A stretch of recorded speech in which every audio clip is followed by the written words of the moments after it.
Hello, replay viewers. Nice to see you here again. Before the live folks jump on, you know what I like to do. I like to change up that super secret special keyword that you're going to get here that the live viewers aren't going to get, because by the time they join, they're not going to hear this. So head on over to the Digital Gals Facebook page. That's facebook.com/thedigitalgal, G-A-L.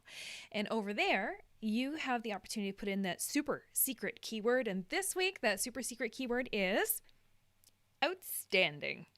So if you head on over there and you type the word outstanding on any of the posts over on the Digital Gals Facebook page, then my bot friend is going to have a conversation with you. And I've got all of these different lovely Digital Gal, Swift Kicking the Ads, all sorts of stickers. We've got some holographic rockin' ones here that I am sending your way, literally dropping them in the mail. And I'm actually really surprised at the number of people who are doing this. So it's fascinating to me to see who's tuning in, where in the world you're actually from. So if you are tuning in from anywhere in the world right now, drop into the comments where you're tuning in from. I'm in beautiful Victoria, British Columbia right now. It is beautiful. It is sunny. It is warm. And I'm really looking forward to summer coming on. All right, so live viewers are starting to pop on. You guys know the super secret keyword. If you are watching on desktop right now, you can also scan that lovely little QR code and get to the exact same spot without having to leave this broadcast. All right, so what are we talking about today before we kick off this intro? We are talking about Take My Money. How much budget should you be spending on your Facebook ads? I'm here to answer your budget questions when it comes to Facebook advertising. So before we get kicking that off on this, let's get this show started, shall we?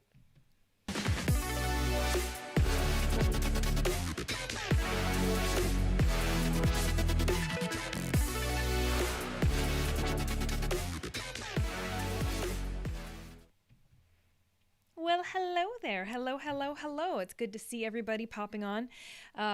Again, I am Amanda Robinson. I am the Digital Gal. This show is What in the Ads is Going On, which in the world of Facebook advertising, which is my jam, there's always something going on and there is always something to talk about. And there's always something changing. So in this conversation, there's not that much well, actually, that's a lie. I was about to say there's not that much that's changed. We're just kind of a budget conversation, talk about calculating budgets for Facebook ads. But I'm seeing changes. I'm seeing big changes right now. And so this is my quick aside before I get into like the official Digital Gal. Here's, ad costs and all of this. The last couple weeks have just been like absolutely demoralizing as a Facebook ads practitioner or Facebook ads expert, whatever you want to call it, somebody who runs Facebook ads on behalf of other people.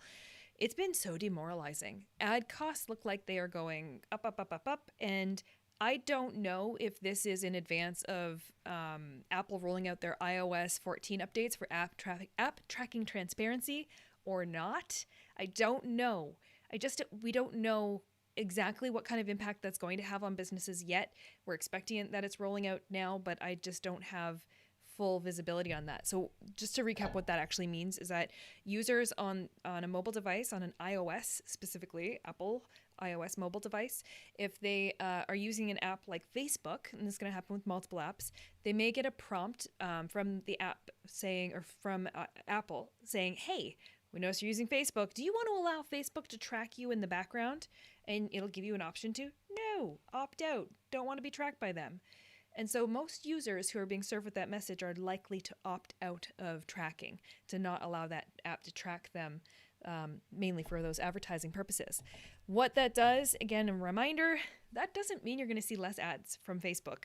That just means you're taking away visibility from advertisers to see your behaviors on different sites where you interact with that Facebook pixel, and you're not sending that data back to Facebook. So therefore, you're losing you're losing a lot of accuracy on what kind of ads can be shown to you. So all of a sudden, instead of being served very hyper-targeted ads, like for example, I love Swarovski jewelry, love it, and I get targeted with ads from them all the time. I love it. I'm happy to see a Swarovski ad. I will click on it. I'll browse it. Sometimes I'll buy from it. Totally fine.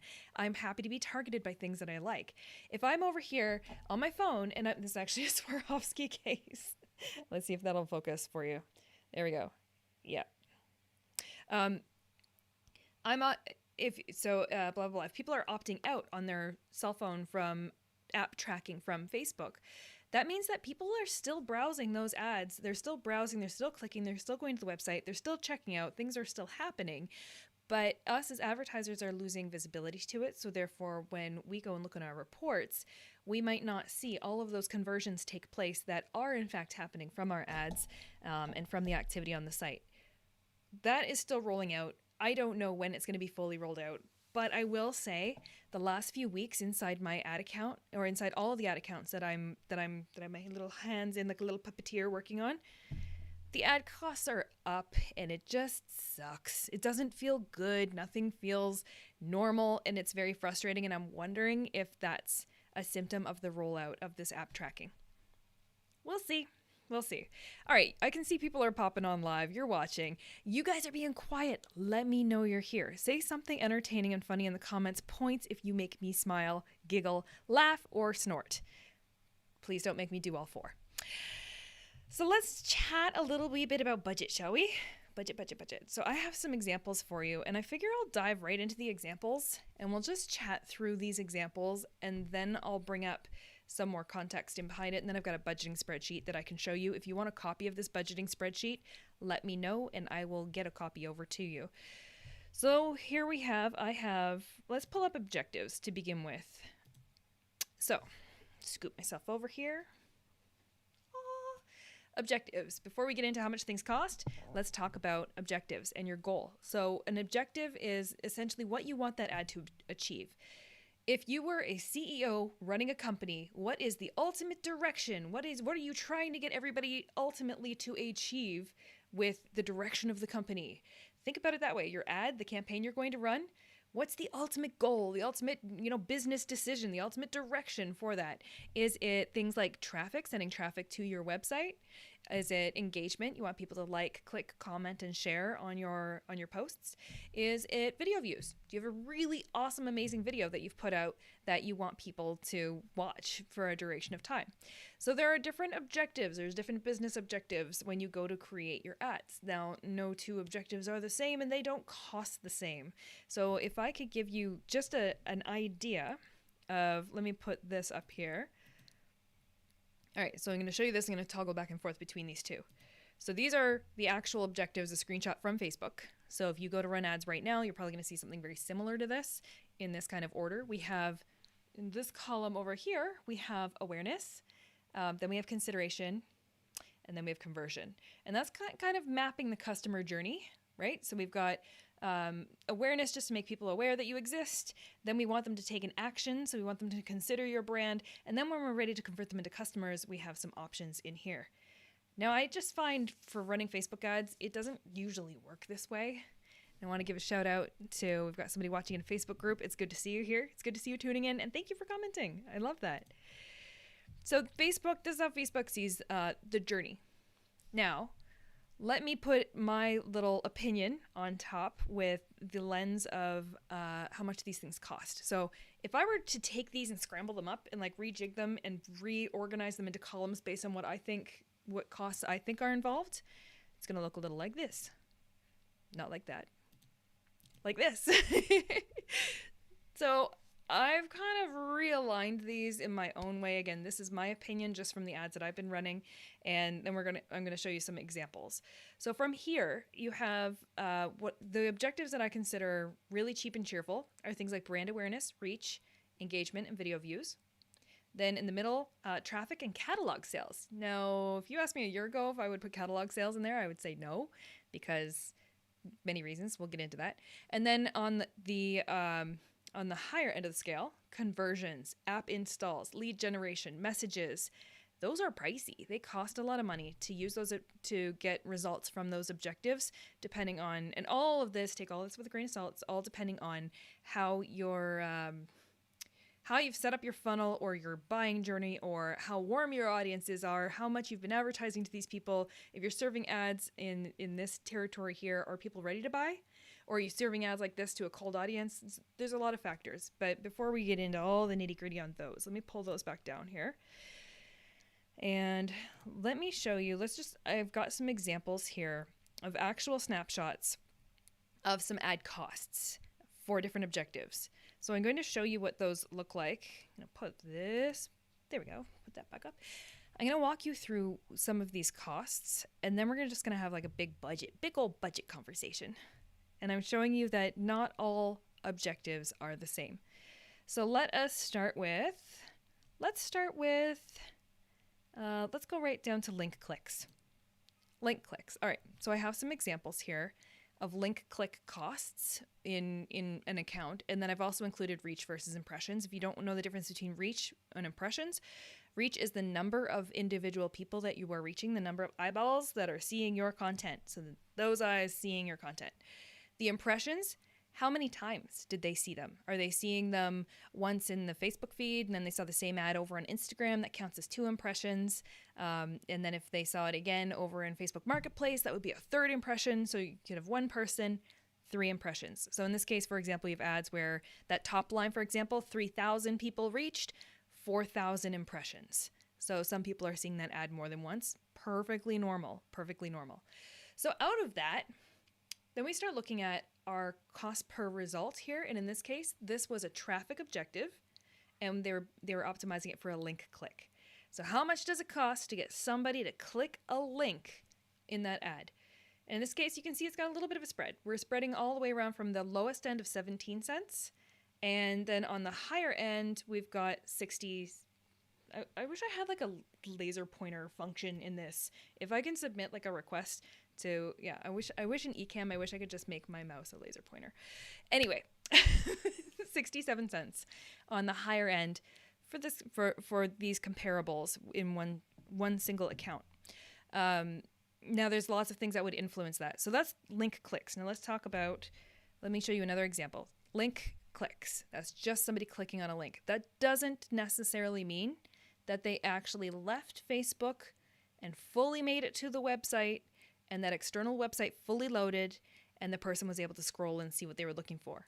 They may have actually clicked on the link and then for whatever reason, they didn't have a strong enough internet connection. They didn't actually make it to the web page, or they clicked and like, oops, I didn't want to do that. And they abandoned that click before that page even loads. There's many reasons why somebody may actually click a link on an ad and then not actually make it to the site or the destination that they are being sent to.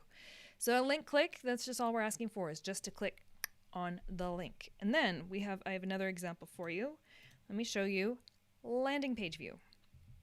So landing page view, that means somebody clicked on the ad, they actually went to the website, or external site where their pixel is. You have to have a Facebook pixel for optimizing by landing page view.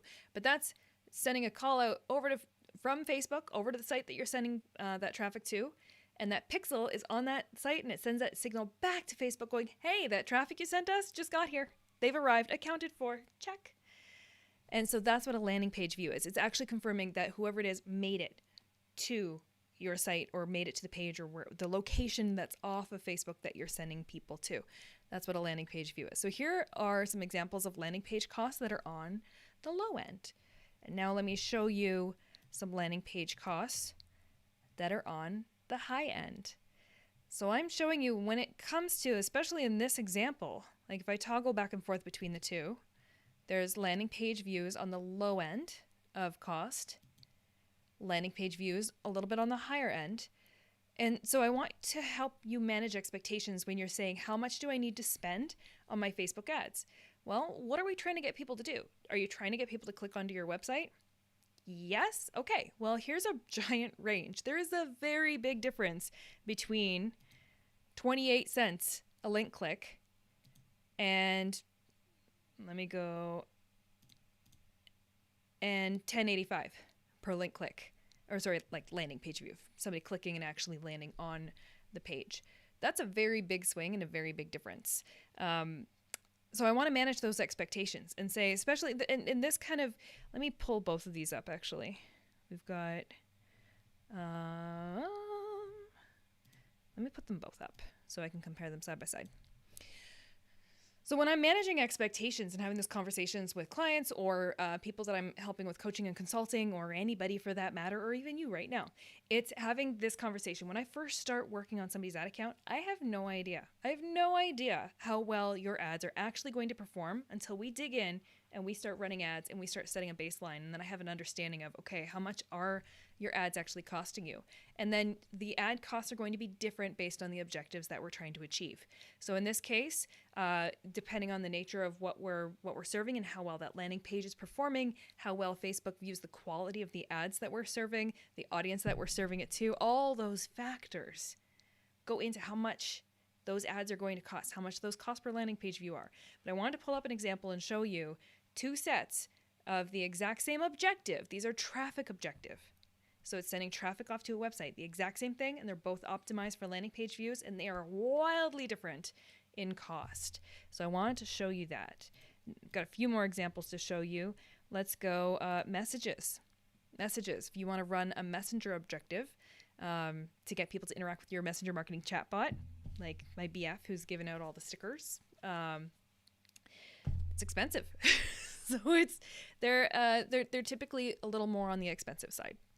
Then we've got, so that's messages. I also have through play. I'll put it nice and big so I can match up some of the ad spend so you can get an idea of how much it's costing to get this number of people reached and this many impressions. And our average cost per through play. If through play is a video view, so video view objective, and that's for, it's 2 cents to get somebody to watch 15 seconds of that video. That's what a through play is, 15 seconds of view time. Or if it's a shorter video, say your video was only 10 seconds long, well then it's a view to completion. So it's costing 2 cents in this case to make that happen. And typically when I see a through play, I see costs kind of swinging anywhere between, 1 cent or a fraction of a cent up into 10 cents for a through play, a video through play 15 seconds. So that's kind of a standard that I'm seeing. So I wanted to, again, show you that the cost can vary wildly deeply when you're just looking at how much is it costing you to get a result? Well, results can be all over the place depending on what objective you are bidding on. So now let's take through play off and let's look at, I've got an engagement here for you. Now here's a real curveball for you. Look at the difference. This is the same account. This is actually the same campaign. So we have per post engagement. An engagement is a like, a click, a comment, a share, unless it's a video. And then in this case, video views are getting caught up in that engagement metric. So per post engagement, you see we have 1 cent per engagement, and we have a much higher number of reach. Right? So 1 cent per post engagement. And that's traditionally we know them as likes, clicks, comments, shares. And then these two up here, 48 cents and 28 cents, considerably higher and reaching far fewer people. So that's not, on the surface you'd go, oh, that's not ideal. Right. But there's a big difference between these two. So again, the cost, how much it's costing you per post engagement for one single person who's in the same ad account and talking about the same product, so to speak. It's a widely different range. Why? Well, these bottom two are videos. So video engagement, I think, is getting caught up in those metrics. And then on the upper half, those are images. So they're static images. So here's the little curveball. If we were to actually dig in just a little bit deeper, so we're just looking at the cost per result, you'd be going, hey, yeah, that's a lot of money. Let's cut the ads off. Let's stop them. It's too much. But wait, there's more. If we dig in just a wee bit deeper, you'd actually find that, yes, we were bidding on engagement because we want that engagement. We're trying to engage the audience. But the secondary effect to that, which was not the whole purpose of the ad, but the secondary effect was the clicks to the website. So on these bottom ones where we had videos, people aren't clicking through on those videos to go off to the website, or very, very few people are. But in these static image ads, people actually are clicking to go through to the website. So we're getting a much higher cost per engagement, but we're getting some interesting side results out of that weren't necessarily the main objective. The main objective was to get people to engage. The secondary benefit, I'm having like this hair flippy thing going on and it tickles. The secondary benefit there is all the traffic and the clicks that's actually going to the website. So keeping this in mind, again, this is yet another example of where you have one objective, ad costs on two very widely varied sides of the post here. So then that brings us to the conversation of, well, how the heck do you budget for any of these things. So let me turn that off. Let me see if I have any other examples in here. I've shown you, yeah, let me pull up the objectives again. And let's talk this one more time, and then I've got a screen share for you with a budget spreadsheet. If you're a member of my Swift Kick in the Ads membership, you've seen this spreadsheet. If you've taken a workshop from me, you've also seen this spreadsheet. But if you're not in any of those, you're going to see this spreadsheet. So back to these objectives, when we're talking about awareness, you notice how all the examples that I showed you, I didn't show you any examples that were bidding for reach or brand awareness. None of them were. Why? I kind of find them a bit useless. Hear me out. Hear me out. I work with small businesses, entrepreneurs, people who are taking their own hard-earned dollars and they are coming to the table and they're slapping it down in Facebook world and saying, okay, I'm ready to do ads. Great. They're not multi-billion-dollar businesses with multiple franchises, multiple locations worldwide who have infinite marketing budgets. You have to make the best use of a small pot of money to work with. And so therefore, we're going to bypass the brand awareness and reach because those objectives, it's like a billboard on the highway. People are just cruising by it. They're not actually expected to take any action. They're not intended to get people to click. They're not intended to get people to go to the website. They're not intended to get people to watch videos. They're literally just a drive-by in your newsfeed.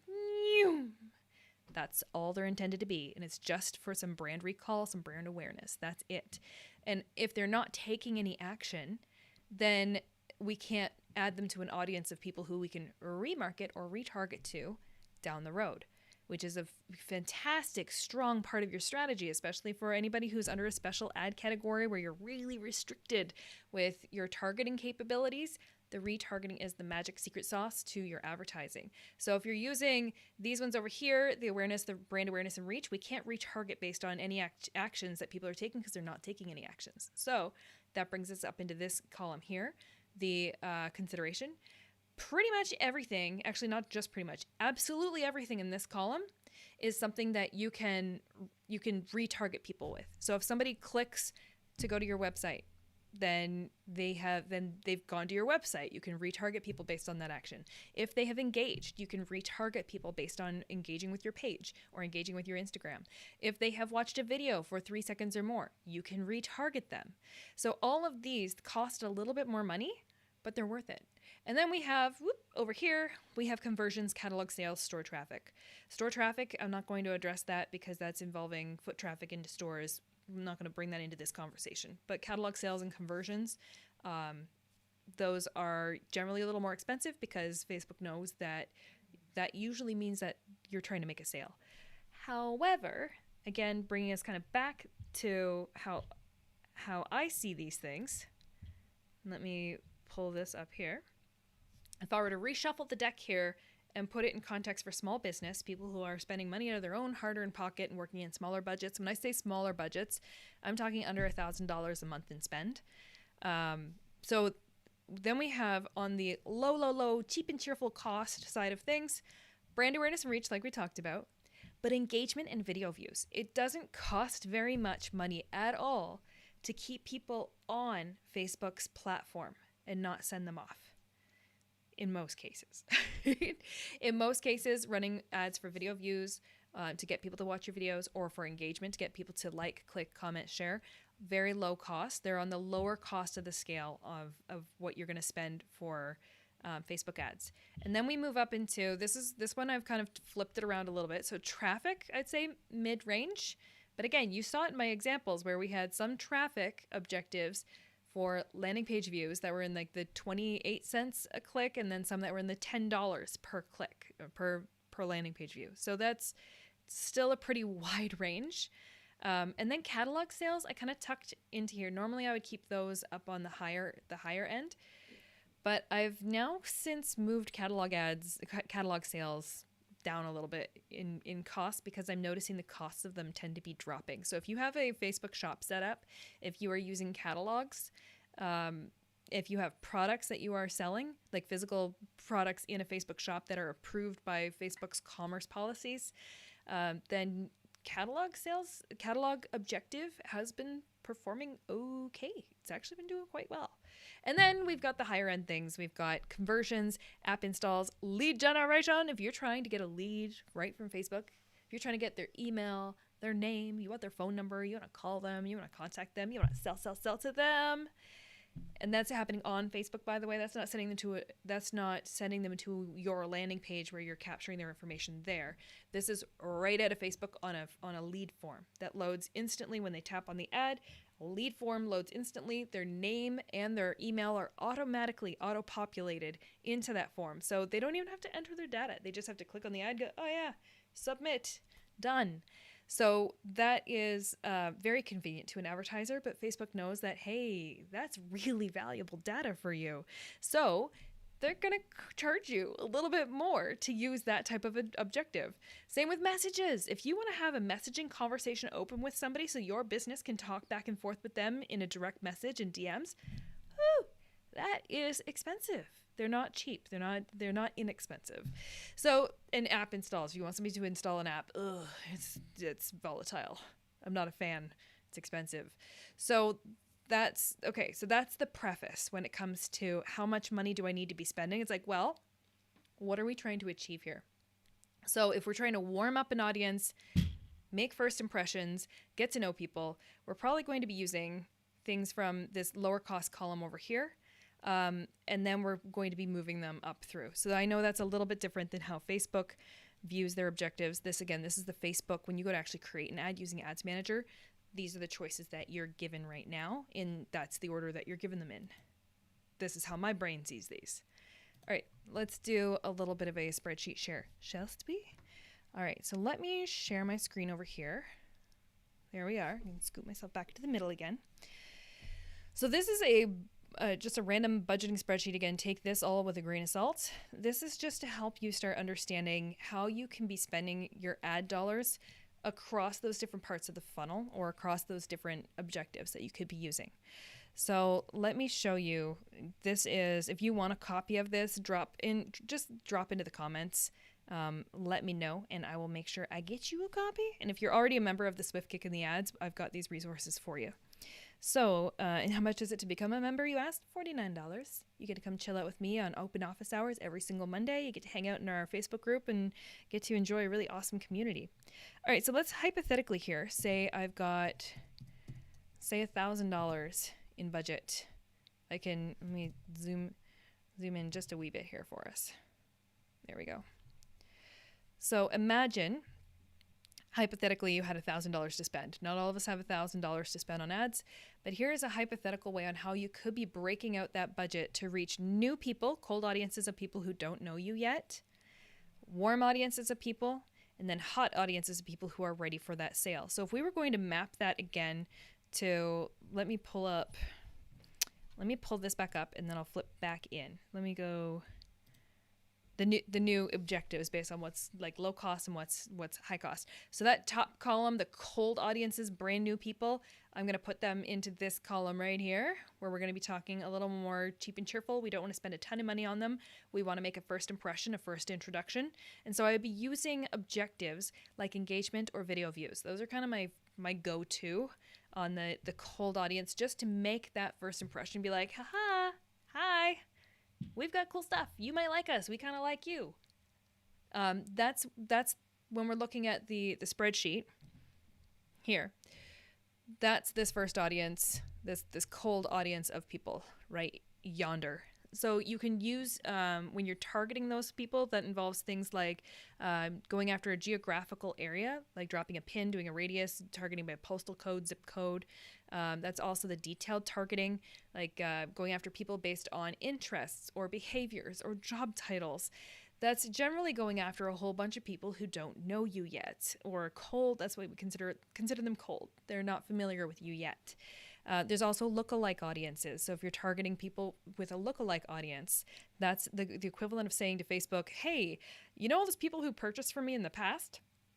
Here's their email addresses. Facebook, can you go take a look through your records and look at all the data that I have on these people? Can you go and match it up to all the data you have on similar people? Go find me new people who are just like these, who look just like these people. Facebook will go make a lookalike audience, but that lookalike audience is new people. new people who don't know you yet. So that's why they fall under the tier. And again, these are just hypothetical suggestions. This is not an ironclad strategy. This is just getting you thinking along these lines.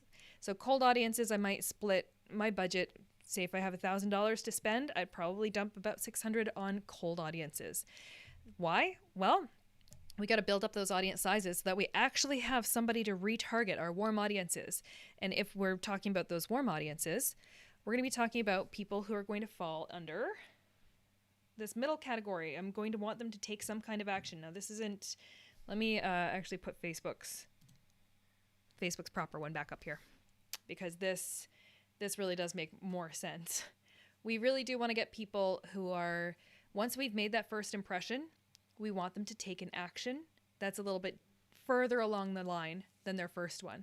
So once they've paid attention to us, they've watched our video, they've engaged with us, now we want to get them over to our website, or we want to get them to give us an email address, or we want them to watch the video for even longer, or we want them to engage in further posts. We want to keep them coming back for more. So that's where we're going to be spending some ad dollars on retargeting. So this would fall in line with what I would consider retargeting. And then you've got your people who watched your videos. Let's retarget those people. People who engaged with your Instagram profile, let's go and retarget them. People who engaged with your Facebook page, let's go and retarget them. Get back out in front of them. Serve them more. Give the people more. And then hot audience, people who are ready to buy. So you might have people who have been on your website on a sales page already, people who have subscribed to your email list and are quite familiar, have been getting your email marketing for some time. Those people might be ready to actually purchase. So it's easier to serve ads, sales ads to these folks here than it is to try and get your cold audience to budge and get them to buy. And you can play with these numbers. Like say if I drop that down to, I'm going to spend $100 this month on ads. Well, I wouldn't actually split my budget that thin. I wouldn't spread it that thin at all. So there's, for a small budget, maybe I'm just talking to my cold audiences and warm audiences, and that's it. And then if I have, let's go, not the established audience, I want Facebook and Instagram split. So let's put my face up here, see if I'm out of the way or if I'm still in the way. Yeah, it's out of the way a little bit more. So this is an example of, okay, if I've got some dollars to work with here, let's talk about taking those dollars and let's start splitting it out, Facebook versus Instagram. So instead of lumping it all into one and letting Facebook decide is going to put more of that budget onto Facebook ad placements or more of that budget into Instagram, let's intentionally split them and start running ads that are more highly tailored to each of those individual platforms. So we're trying to squeeze out the most results possible out of tailoring our ad creatives and our ad messaging and everything to the different platforms that we're putting it on. If you have enough budget to work with, this is a great tactic. If you don't have enough budget to work with, and when I say, how do you know if you have enough budget? Well, if you are, let me pull these down here. How do you know if you have enough budget to work with? Ultimately, if you're running these ads, you want to have enough data. At the end of the day, once you've run the ad, you want to be able to go back and look at your results and say, well, did it work? Did it not? If I have served that ad less than 500 impressions, so 500, an impression can be on all the different ad placements, all the different platforms, anywhere. It's the number of times your ad was placed anywhere that people could see it. If you have less than 500 impressions, you don't have enough data to really make good conclusions off of. And if you ran your campaign for one day and didn't let it run and percolate for another couple days on smaller ad spends, you don't have enough days. It probably hasn't exited the learning phase yet. Your optimization, Facebook's trying to optimize it for you. It's probably all over the map. So the ad costs that you're going to see on day one of running a campaign once it goes live are going to be vastly different than 5 days into running a campaign. That's when it should level out a little bit more, depending on where your ad spend is. So when people are asking me that question, how much should I be spending on Facebook ads? The answer is extremely complex and multi-layered because there's quite a few factors of what I want to know, but there are some other benchmarks I can give you to help you out here. So if you are spending, imagine this, if you're spending $100 on ads and you're selling a $2,000 course, your ads are likely not going to be what impacts your sales.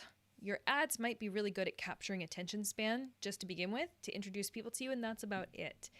If you are selling 35-cent widgets and you're using a catalog ad for catalog sales, and you are targeting international different currencies, and you're just going for it, well, yeah, you could probably scale up really quickly, and you can probably bypass all those layers of cold, warm, hot audience. You could probably just go straight for the sale, make your money. So it depends on what you're selling and the price point of what you're trying to sell, and how reactive people are and how reactive your audiences are. And Damien Sampson here is saying, I'm going to read, nope, that's a spam comment. I'm not going to read that one out loud.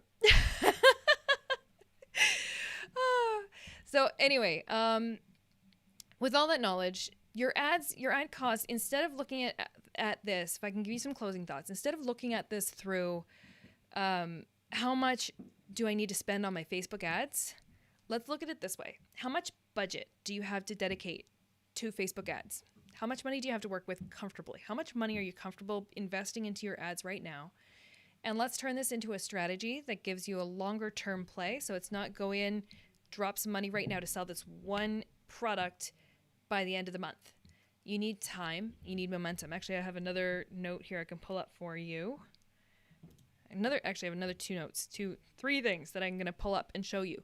So a tip on the strategy side when it comes to how much you have to spend, it can take up to 3 months of consistent spend just in adjusting your campaigns before you start to feel that traction to get some return on that ad spend. So the first 3 months that you're spending anything on ad dollars, you're probably working at growing your audiences, growing the number of people you can retarget, and training your pixel and training Facebook on who the ideal people are you're trying to reach and how they're responding. And you figuring out, okay, what ad creative is working for me, which ones aren't, what call to action is working.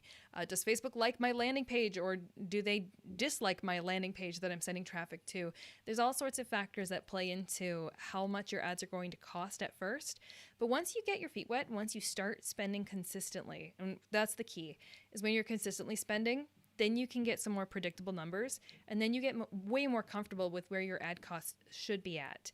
And then you can start to make some very, very good educated decisions on how you're going to change your campaigns, or how you're going to plug your Facebook ads through the rest of the funnel to make it make sense for you. But when you first start, you got to get in there. You got to start spending something, and start spending something consistently. And that's going to be hugely helpful for you. This is encouraging. You rock, Amanda. Thank you. So I have one more image to pull up here just for context. Let's scooch myself into the middle for this one. Okay, here we go. We've got this conversation here. This is managing expectations of what you have to sell. This feels very claustrophobic being in here right now. All right. And again, hypothetical. I just want to put it into a visual for you so we can just spark the creativity, I guess. So over here, imagine if your ads was like climbing a mountain to get to the summit. It's a lot of work to get all the way to the summit, and it's probably going to cost you a lot of energy and a lot of ad spend in this case. So if you have very little energy to output, aka very little budget to output, and you're not trying to make it all the way to the top, all the way to the sales, then you can use your small conservative budget, and you can use that for building awareness. And then use the rest of your marketing efforts, whether you have email marketing or whether you're blogging regularly, if you have organic SEO that's driving traffic from Google onto your site, or if you are using messenger marketing chatbots, if you are speaking at events, if you are whatever it is. Your other marketing, I guarantee if you're trying to sell something, you're not just 100% relying on Facebook ads alone. And if you are, you've probably already dialed this in and know that Facebook is performing for you. So that's the only reason why you would abandon all of your other marketing and just go with Facebook. Most of us have we have other tools in our marketing tackle box and aren't relying 100% on Facebook. So awareness, Facebook can do a great job at being that little introductory, like, oh, hey, we are an advertiser. And then allow your other advertising, your other marketing efforts to take over. If we want to move beyond just awareness, then we get into engagement, where we want people to take an action. We want them to do something, whether that's watching the video, clicking on something. Those clicks even include if you click on like see more and expand, like where you have text at the top that's truncated, and you click on see more, and you see the entire full text. That click counts as engagement. If somebody clicks to open a photo, to look at that photo larger, that click counts as engagement. So those engagements and the video views that get past 3 seconds, that's an engagement. We can now retarget them. So that's in this kind of area. So if you have a budget, say under $500 a month, it's still okay. And this is just hypothetical because you can have a budget of $500 a month and you can make tons of sales. That's okay too. But I generally am finding that engagement and awareness is really like these two match up really nicely. If you've got more money to spend, we can get people from a cold audience member all the way through up into a sale in a much faster period of time. So just managing those expectations. I'm going to pull down my claustrophobicness going on here with this. So therefore, I want to leave you with some closing thoughts before we wrap this up. Closing thoughts are no two budgets are the same, no two ads are the same, no two advertiser is the same. And if you are using things like Facebook's ad library to go and spy on your competitors' ads and you want your ads to go and look like theirs, you have no idea how much those ads are costing them. You don't know if, let me pull these ones up again, landing page low, landing page high. So you don't know if their ad costs are coming in at, $10 a landing page view, or if they're getting 27 cents a landing page view. You don't know. And there are too many factors that go into the back end to know what to compare yourself to any other advertiser, even if they're in the exact same business as you. So the job then becomes, you just got to put the hard work in to working on your own ads, working on your own ad account, managing your own spend, paying attention to your own numbers. And so when it comes to how much do I need to spend on Facebook ads, it's all really going to depend on you and those baseline numbers that you're starting with and what stage of the funnel you're trying to market to. If you're trying to get people to buy from you, you're going to have to spend more. If you're just trying to capture attention, make a lot of noise and get people to see you, you don't have to spend quite as much. Facebook can be very effective. Facebook ads can be very effective on the full spectrum of the scale. But we need to do a better job managing expectations, especially if you're offering Facebook ads to a client. The client will give you the when you're talking to them at the beginning. But the pressure comes on when, you're 2 months into spend and they're not seeing results. And then you start to second guess your own self and then you get a little stressed. It's a lot of this is managing the expectations of what the ads are supposed to achieve. So I wouldn't be using an engagement ad to try and sell a $5,000 course. Those two do not match. Engagement ads might be a great way to introduce people to you, to get them into your content, to get them into your funnel, and then eventually over time they become a warmer audience member so that they will eventually potentially become a customer of yours. So we got to manage those expectations. How much do you need to spend on ads? It varies. Work a strategy backwards based on how much money you comfortably have to spend. So don't try and do it the other way and say, I need to make X number of sales, so therefore I'm going to throw $5,000 at this and hope it sticks. Work it backwards. How much money can you comfortably spend right now? Let's build a strategy around that, using whatever objectives that are suitable for that amount of spend, and then let's build and layer up and layer up and layer up from there. It does get easier. All right, everybody. I'm going to go take a break. I'm going to go feed the small dog. He's been extremely patient. The small dog who's not small, by the way. So with that, this show is What in the Ads is Going On. If you want to know, I've got a show coming up tomorrow. All of these shows right now are sponsored by Restream. That's what is allowing me to go live in multiple locations right now. Restream is an amazing broadcasting software, so user-friendly. It seems complicated. It's really not. So if you're ever going to experiment with, if you're doing live video, if you've been thinking of doing live video, if you want to use live video for business, I highly, highly encourage you to head on over to Restream. Go to thedigitalgal.com/Restream and go and check it out. You can sign up for a free account. It's awesome sauce. So that's what I'm using for the purpose of this show. Tomorrow's show, also sponsored by Restream at 1 o'clock p.m. Pacific, I'm going to be walking you through my whole, my live course formula. So if you have a course, if you have a product or anything that you teach online, you may want to tune into this one tomorrow, where I'm going to be walking you through how I've revamped the whole concept of how I teach. I don't do pre-recorded video and pump them into a full full packaged course and then send people over to buy a whole course, and then they have to go and watch 40 videos to learn how to do Facebook ads. So I'm going to show you how I'm leveraging the power of live video to do my teaching and how that's actually changed the entire teaching environment for me. So if you want to see that process, then you're going to want to tune in tomorrow to the Video Marketing Show sponsored by Restream, and you can find all that information over on the Digital Gals Facebook page or Restream's Facebook page. I hope that you can join me over there.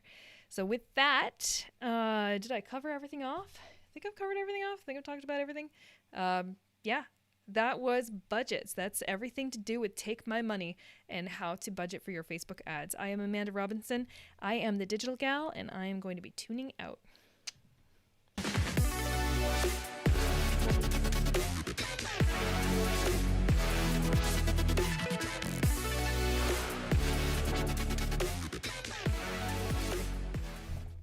All right, almost tuning out.